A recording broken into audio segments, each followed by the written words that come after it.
All right, so I'm recording this the night before July 1st, which is day one of NHL free agency. I wanted to give my predictions or, thoughts on what the Bruins should do going into free agency. I feel like they're already off to a good start, and before I get into possible free agents the Bruins can target in this upcoming free agency, I want to talk about the players that they signed and also James Hagen's that draft selection, along with just overall the draft itself. More so, I guess, just William Moore also. So, without further ado, I'm just going to get into it because, again, it's literally the night before, so I got to record. So I'm just going to get this going pretty quickly. The first thing I want to start off with talking about is the Morgan Geekie extension. So Morgan Geekie got extended 6 years, $5.5 million for the Bruins. Obviously, he had a breakout year for the Bruins this year. Really kind of came out of nowhere, I'd say. He started the year at the beginning of the year. He started just being a healthy scratch guy. Jim Montgomery did not play him a lot at the beginning of the year, and then once Montgomery got fired, Morgan Geekie got a bigger leash, and he ended up getting a lot of playing time and eventually, made his way onto the first line and faced a lot of success. He was top 5 in 5v5 goals this year, which is pretty crazy to think of considering how bad the Bruins were and how, what Morgan Geekie was as a player before this season. And honestly, I think this is a great contract for both Geekie and the Bruins. Some people may think it's high. I think it's a little high for him, but you're also projecting, you're kind of taking a little bit of a bet and hoping that he maintains this level of play. And I honestly believe he can do that. I think Geekie's connection with Pastrnak has been great. They've been very good with each other on the first line.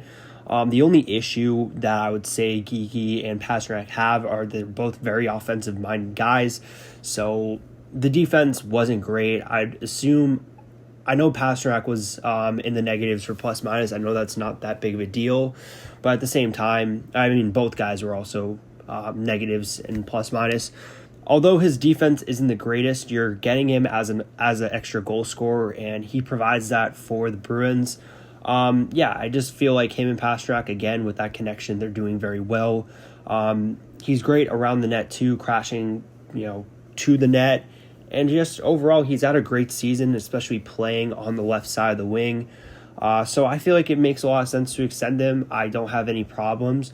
Maybe when the years go on, maybe this contract doesn't look the best. Maybe it is a bit of an overpay, but at the same time, where the Bruins are and their projections as a team, they got to take some swings. Obviously, they're not going to be contenders right away. They're kind of transitioning into a younger year, into more youth movement, especially with how they've been, especially after last year's trade deadline and things like that.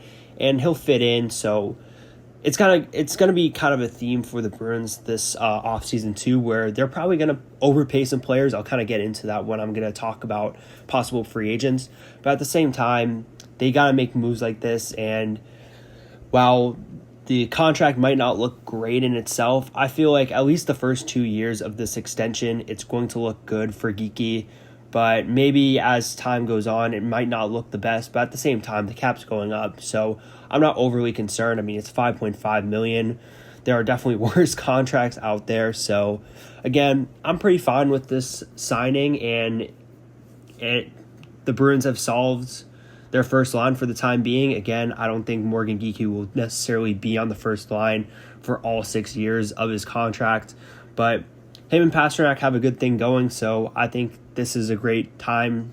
I feel like this is a proper extension, and Geekie deserved it. And now, moving on to the lesser extensions of the day. This all happened in the same day. John Beecher got extended for 1 year, $900K.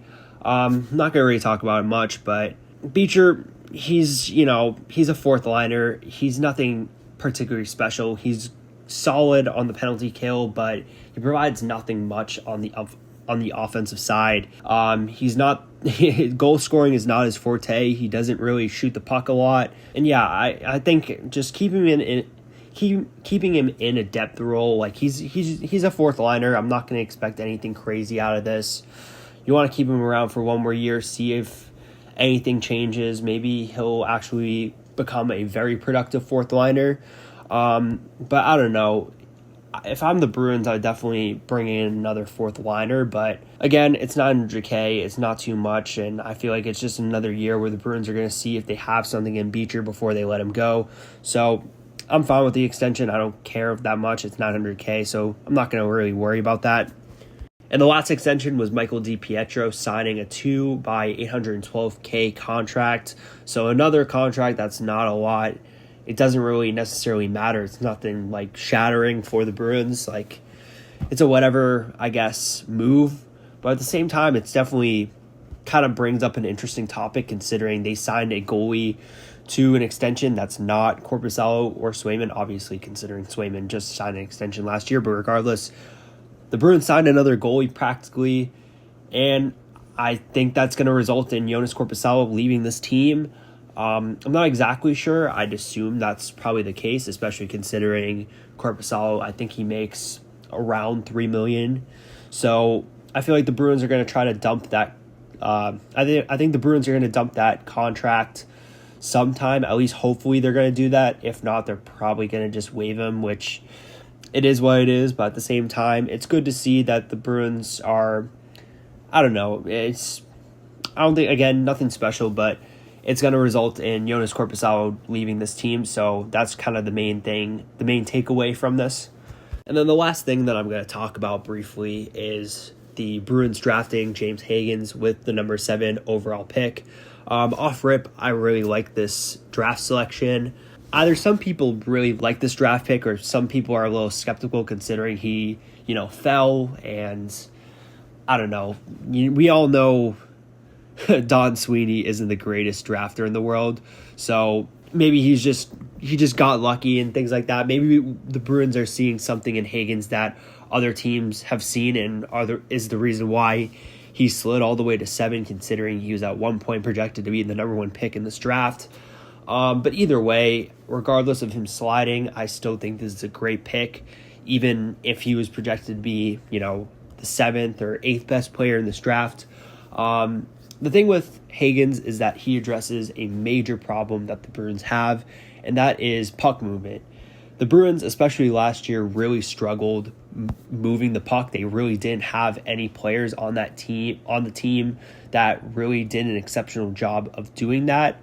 And that resulted in them struggling severely on the power play. Every single time that they would rush the puck into the offensive zone after the puck got dumped into their defensive zone when they had to regroup, they would lose the puck a lot of the times, and it would result in them not getting any or barely any shots on net during their power play. And that's why they had such a terrible power play. And so James Higgins is going to address that instantly for this team. So I love that, considering it addresses a major need for the Bruins. I know Higgins has said that he wants to play for the Bruins at least this year. The likelihood of that happening, in my opinion, isn't likely. At least in my opinion, I think that he won't crack the Bruins roster right away. If I'm Higgins, I'd probably stay at BC for my sophomore year, and then once that season's over, go to the Bruins, kind of like what we've seen with Cole Caulfield, Lane Hudson last year. He did that. All the NCAA guys, once their season finishes up, they go to the team, and it would be a good idea for Higgins, especially considering I believe that the Bruins won't be contenders. I mean, we'll see how this offseason kind of goes about, but I expect the Bruins to kind of be in the same situation that they were last year. And that would be a good thing for Higgins to transition into the NHL for. So I feel like that's the best bet for his trajectory. I wouldn't prefer him to, I guess, hypothetically start on the Bruins roster and have, 10 games to kind of prove whether or not he deserves to be on the roster full time and have the chance of him playing in Providence. I would much rather just have him play in Boston College, dominate down there, especially considering he didn't have the best season in his freshman year at Boston College. I know I'm saying that considering he had a point per game, but either way, I still like this. It's going to help the Bruins in the long term. While obviously you can't expect 18-year-olds to instantly come in and be a difference maker. I know Wyatt Johnson was like that, but they're very rare cases. So again, in the future, this will definitely help out the Bruins. And again, he will fit in with the Bruins timeline right now. A huge thing that the Bruins are dealing with is them, getting younger. So I really like this. And Higgins is going to be a future top 6 center for the Bruins. So it's exciting to see, and I'm definitely excited in that as well. The other draft pick of note for the Bruins was William Moore, who was taken, I believe, 51st in the second round. He's a U.S. national development player, so I don't know exactly much, but I saw his highlights. I saw a little bit of reviews from The Athletic on who Moore is as a player, and honestly, at least from what I read on The Athletic, he wasn't projected to be anything particularly special. Some people project him to be more so, this bottom 6 forward, kind of a grinder. And well, I do believe that he can kind of be like that. And that's kind of that might be his game in the NHL. I'm a little more optimistic with Moore's role in the NHL. Again, this is all hypotheticals because, again, we're dealing with 18-year-olds. The NHL draft is so random. Like, it's so unpredictable. I mean, you're dealing with 18-year-olds from all across the globe. So it's really hard to project how these players will transition into the NHL and who will actually make it to the NHL. So that's kind of a factor. So I feel like besides like the top 10 or top 15 consensus players, you never know who's going to make that NHL from there. I do believe William Moore can make the NHL. I definitely think it's more likely than not. But either way, again, kind of getting to my point, I think his potential in the NHL would be more so like this. I can see him like as a middle 6. I can see him as this middle 6 forward who he provides offense, but he's also, this gritty grinder type of player. What I noticed the most out of William Moore is that he's not afraid of going to the corners. He's not afraid of crashing to the net, and a lot of his goals resulted in that. So I don't think he's necessarily going to be this. I mean, he wasn't projected this because obviously he wouldn't be a first-round pick, but I don't expect him to. I feel like he would be more so like this complimentary guy rather than a guy that's going to, carry a line or things like that. So that's the main thing that I noticed out of Moore. He is still a little bit, lanky and things like that. He definitely needs to put on some more size, in my opinion, at least, based on what I've seen out there. But at the same time, his physicality is there, his willingness to get into the dirty areas of the ice. It's really great to see out of a young player like that, and it'll definitely project into the NHL. And one other thing that I noticed too, and also one other thing that I'll say before that is I think he's a great passer too. He has a great vision for the ice. So I don't think he's like this puck carrier, but he is great at finding players and, making good reads on the ice, which at least that's what I noticed on the small sample size that I watched out of him. But regardless, the other thing that I was going to mention is I think Moore has great potential on the power play as a guy who will get in front of the net, handle the puck in, on the boards, things like that. So I feel like in that aspect, he works well in the power play. I think that can project into the NHL. Again, NHL prospects aren't my forte. This is kind of the first year where I'm kind of getting into it, but at the same time, I don't know really much about it. But from what I've seen already and what I've read and things like that about Moore, I'm a little bit higher on Moore compared to the consensus, and I think he can be a productive player for the Bruins 3 to 4 years down the line. So yeah, we'll see about that, but those are kind of my thoughts about William Moore. One other free agent that I forgot to talk about was Henri Jokiharju, right shot defenseman for the Bruins, who they trade for during the deadline from the Buffalo Sabres for a fourth-round pick. It's a 3x3 $3 million contract for him.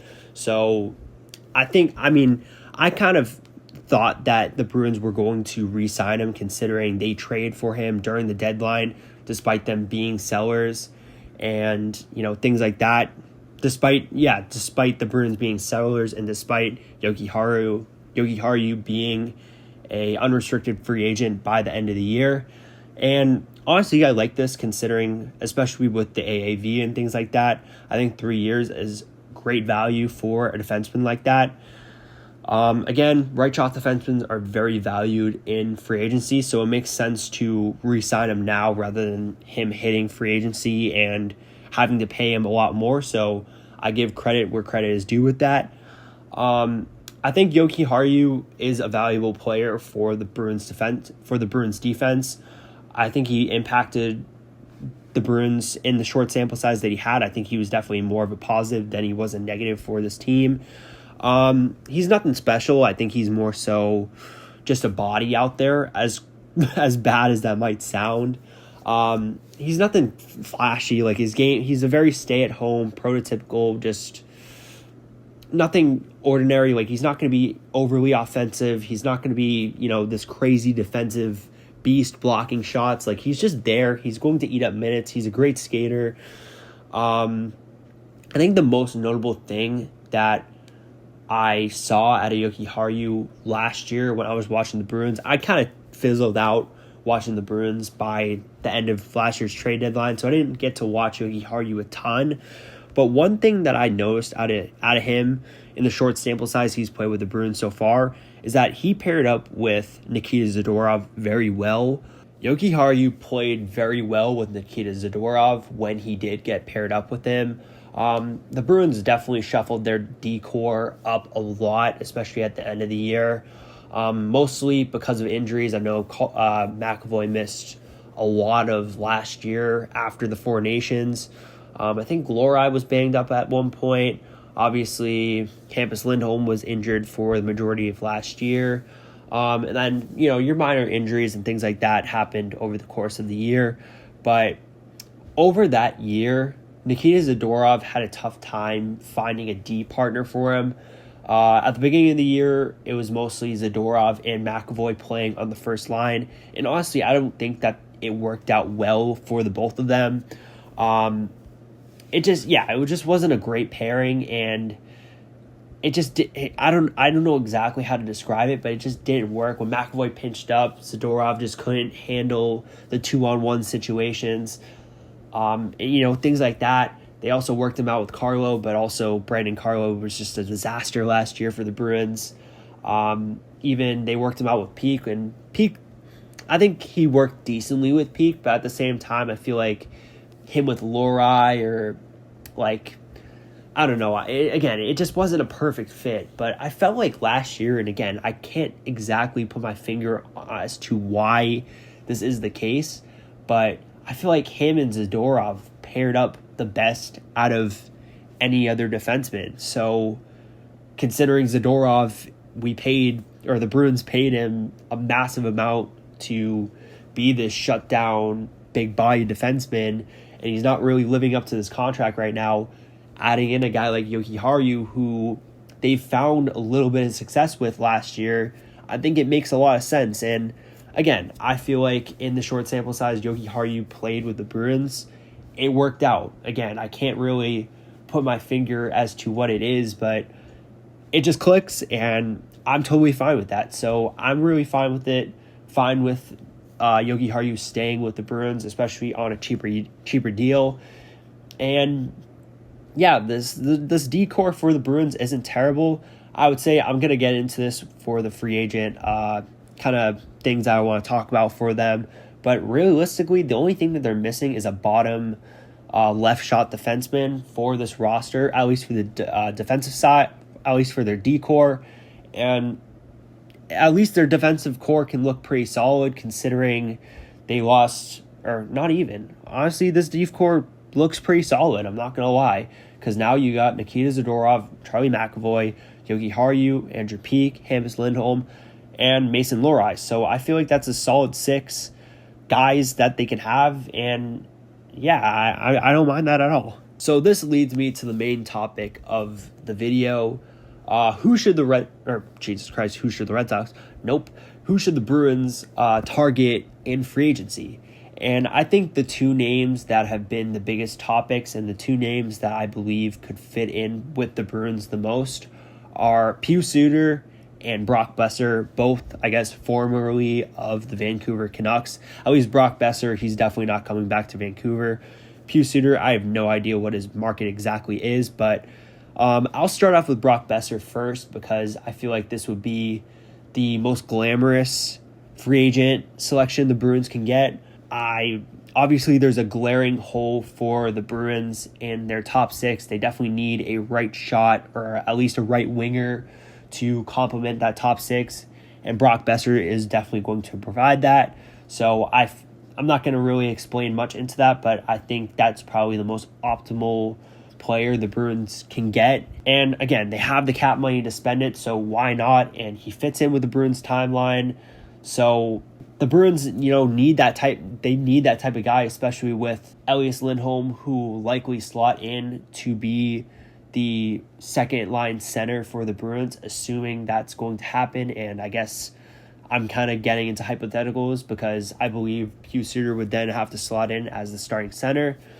And I guess I'll talk about this more with Pius Suter, which will be another kind of subtopic inside that topic. But regardless, yeah, we need, or at least the Bruins need, a goal-scoring offensive guy to help out Elias Lindholm for their second line. They need scoring on other lines, and a guy like Brock Besser will definitely provide that. So I think that's top of the order for the Bruins on who they should get in free agency. And then Pius Suter, well, he's definitely not the most sexiest name out there and probably not a guy that the Bruins would want to get out of free agency. I definitely think that he'll provide a need that the Bruins have, and that's just a defensive-minded, gritty center that can complement Geeky and Pastrnak on that first line, kind of play, I'm saying this very loosely, playing that, I guess, Patrice Bergeron role, which, let's be real, obviously Pius Suter is not even a quarter of the player that Patrice Bergeron is. I'm not going to, it's a terrible comparison, but you kind of know what I'm getting at with it. Yeah, so I feel like having a guy like Pius Suter who can be sort of like this connector piece, be great at faceoffs, be great on the penalty kill, it's a need that the Bruins have. They definitely, their penalty kill wasn't awful compared to their power play, which I guess is not saying much about their penalty kill, but regardless, they definitely need that, first line penalty killer out there to help out and also just be a huge forward that can play a lot of minutes and things like that. And I feel like Pius Suter can be that. The only issue is I feel like the Bruins would have to overpay in order to get a guy like Suter. I don't know, that's just my opinion. And also, they're going to have to play him in a bigger... Again, I haven't really watched the Vancouver Canucks as much. I feel like having him in this... I don't think Pius Suter is necessarily your typical first-line center type of player. And the Bruins are probably going to have him play a type of role that he's never played in the NHL before. So it's lofty expectations for a guy who definitely doesn't have the resume to back it up. So, but again, at the same time, he addresses a need for the Bruins. He's going to improve the Bruins and fit in and address a need that the Bruins definitely need. So just having those, I guess, just having a guy like Suter and having a guy like Besser, those are going to address two of the biggest needs that the Bruins have. So any of those two guys that can address those needs, I feel like the Bruins can definitely have. So I guess name some other players in the comments, I guess. But honestly, yeah, that kind of just wraps it up. Kind of me just ranting about a bunch of other Bruins stuff. But we'll see what free agency holds. Hopefully the Bruins can make a splash considering the amount of cap space. One other thing, little, I completely forgot about this during the Pius Suter talk, but I wouldn't be surprised if Pavel Zacha gets traded. I'm not going to get too deep into it, but I definitely can see that, especially if they want to get more cap. But again, not really going to get into that. But that's honestly all I have. So we'll see what free agency holds tomorrow.